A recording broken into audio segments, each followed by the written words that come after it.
Buenos días. Hoy celebramos la memoria de San Bernabé, apóstol. No es verdad que no fue escogido por los 12, no fue aparte del grupo de los 12, pero sí muy cercano a ellos. Los que me habéis seguido, me seguís habitualmente, la figura de Bernabé os resultará ya muy familiar. Los Hechos Apóstoles nos cuentan que vendió un campo y que vendió y que todo el dinero lo entregó, puso en manos de los apóstoles de la iglesia para ayudar a las necesidades que ésta tenía. Después es llamado el Consolador o el Bueno o el Afable y va a Antioquía, donde ahí pues se encuentra con un futuro muy prometedor de conversiones. Tanto es así que va a Tarso, ahí rescata a Pablo y juntos se emprenden aquel viaje a Antioquía, en el que por vez primera se llama a los seguidores de Cristo cristianos. Acompaña a Pablo en primer viaje apostólico hasta que tiene lugar el incidente de Marcos, que se vuelve para atrás en ese paso que os decía difícil de los montes, pues porque en fin, se asusta y se vuelve pues con su madre a Jerusalén. En el segundo viaje hay una disputa porque Bernabé quiere llevarse a Marcos, que es su sobrino. Pablo dice que no, se muestra muy intransigente y por tanto su destino se separan. Bernabé y Marcos van a Chipre, mientras que Pablo en principio se dirige por la península Anatolia queriendo evangelizar Asia hasta que el Espíritu Santo lo obliga a evangelizar Europa y iba a ir a la península de los Balcanes. Bueno, en cualquier caso, pues Bernabé y Pablo pues sin duda se reconciliaron y llegaron a ser, como siempre lo fueron, amigos, y esa discusión no quita ni mucho menos su amistad. ¿Qué pasa después? Pues los apóstoles ya no nos habla de Bernabé, sí de Pablo. La tradición dice pues que fue martirizado en Chipre, en la ciudad de Salamina. Bueno, sea como fuere, pues es un gran apóstol, como digo, un hombre bueno, y que nos hace ver cómo por discusiones que podamos tener entre seres queridos, entre amigos, pues tampoco hay que extremarlas mucho porque no pasa nada. Lo importante es que estemos cerca de Dios y con el corazón de Cristo pues todo se puede superar con su ayuda. Bueno, seguimos con el pasaje del Evangelio, que estamos con el Sermón de la Montaña, llegando ya al final, y un poco como colofón de todo esto, a menos esta parte del discurso, dice el Señor: no he venido a abolir la ley y los profetas, sino a darle cumplimiento. No es que declare que esa ley es superflua, ni mucho menos, viene a darle cumplimiento, a darle plenitud. ¿Qué significa esto? Mirad, esta ley de Moisés pues tienen varios tipos de preceptos, unos de ley natural, que son ciertamente válidos siempre, otros que son prescripciones rituales, que estas pues quedan abolidas por el nuevo culto que establece el Cristo. Otros pues son quizás leyes que tenían que ver un poco con la higiene, pues, en fin, para dar dignidad un poco a la vida en comunidad del pueblo elegido. Bien, que eso pues son circunstanciales y que pueden cambiar. Bueno, pero refiriéndonos un poco a lo primero de todo, la ley natural, Cristo ciertamente también esas que no quita nada, ni una tilde ni coma de la ley, porque no puede, porque está impresa en el ser humano, sí que le da plenitud.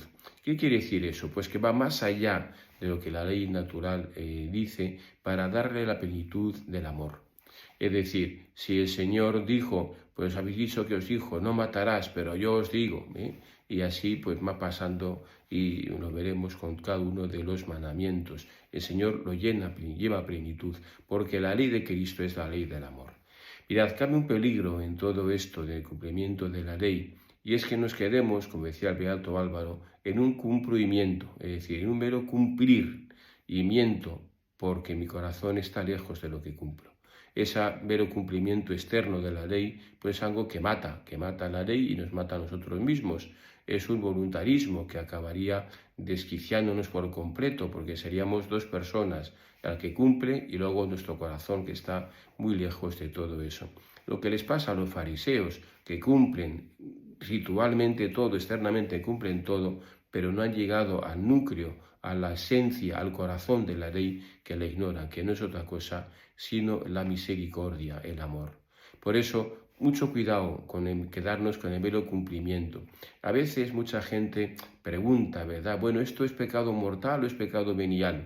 Bueno, está bien que sepamos cuál es la distinción entre mortal y venial. Está bien, pero bueno, ¿y si esto es mortal también? Ahí se divide un poco un mero cumplimiento, es decir, como diría, como la multa de tráfico, es decir, bueno, y si voy a 101 en lugar de a 100, ¿me pondrá multa? Y si voy a 105 en lugar de a 103, ¿me pondrá multa? Vale, pues bien, vale, pues me entendéis, o sea que es no haber entendido el espíritu de la ley. No se trata de ver cuándo es pecado mortal y cuándo es venial. Se trata de hacer la voluntad de Dios, se trata de amar a Dios nuestro Señor y de amar al prójimo y amar a los demás. Se trata de dar la vida, se trata de entregarse, se trata, pues no sé, no quedarnos en no pecar mortalmente. Qué triste sería si nos quedáramos en eso.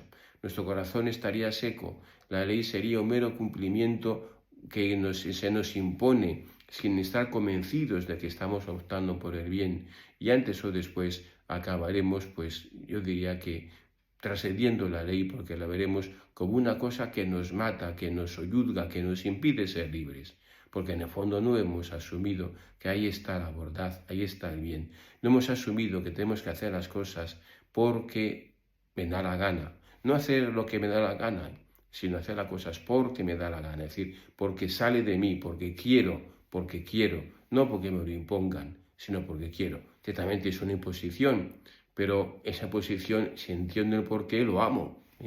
Si yo entiendo el por qué hay que ir a 100 y no a 120 en una autopista, pues si lo entiendo, lo haré libremente. Si solo veo la multa, pues posiblemente pues no he entendido el fondo de la cuestión y por tanto pues tampoco respetaré la ley. Bueno, se trata de eso, de amar a la ley, de darle en cumplimiento como Cristo nuestro Señor nos indicó, y por tanto que evitaremos ese ritualismo, ese rigorismo en aplicar la ley, porque nos moveremos con libertad y sabremos encontrar también, si es que la hay, pues sus piquellas, sus excepciones, en fin, el sentido común a la hora de aplicar la ley, no el mero ejercicio rígido de que esto es así, y es así, y es así, y es así. Bueno, la justicia humana tenemos que funcionar con esos parámetros, ¿verdad? Tenemos que ver hasta qué punto, cuando podemos multa y cuando no podemos multa. No hay otra solución. Esto lleva tan pena de cárcel o no, pero en la vida moral eso no funciona. Tenemos que dar pleno cumplimiento a los preceptos de la ley. Seguimos pidiendo por Damaso, Juliana, Pilar, García Paje, Marta, Amalia, Rosa, Luis, José Antonio, Alejandro, Paco, Vela, Adrián,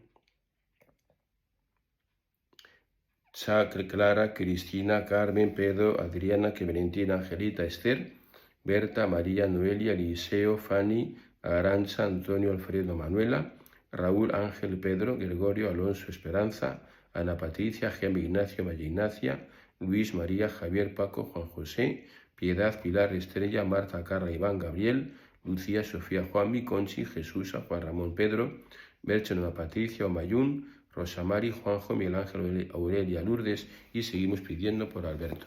Que tengáis un feliz día y que Dios os bendiga.